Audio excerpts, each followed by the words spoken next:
মধ্যপ্রাচ্যে Iran Israel হামলা পাল্টা হামলার উত্তাপ ছড়িয়ে পড়ছে পুরো অঞ্চলে। ইসরায়েল তার সামরিক আগ্রাসনকে যুক্তি দিচ্ছে ইরানের পরমাণু কর্মসূচি থামানোর প্রয়োজনে।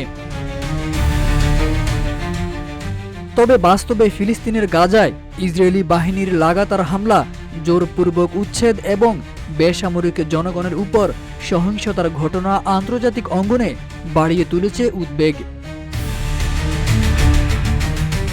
এই প্রেক্ষাপটেই ইসরায়েলকে আবারও জাতিসংঘের কালো তালিকায় অন্তর্ভুক্ত করা হয়েছে শিশুদের উপর গুরুতর সহিংসতার অভিযোগে।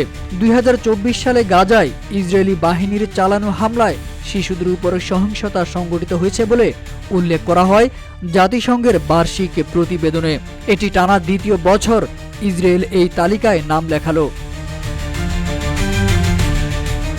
জাতিসংঘ মহাসচিব অ্যান্তোনিও গুতেরেস বলেন, অবরুদ্ধ গাজা ও ইসরায়েল অধিকৃত ভূখণ্ডে শিশুদের উপর সহিংসতার মাত্রা আমাকে স্তম্ভিত করেছে। বিস্ফোরক অস্ত্রের ব্যবহার, জনবহুল এলাকায় আন্তর্জাতিক মানবাধিকার আইনের সরাসরি লঙ্ঘন। তিনি ইসরায়েলকে আন্তর্জাতিক আইন মেনে চলা, শিশুদের সুরক্ষা নিশ্চিত করা এবং বেসামরিক লক্ষ্যবস্তুতে হামলা থেকে বিরত রাখার আহ্বান জানান।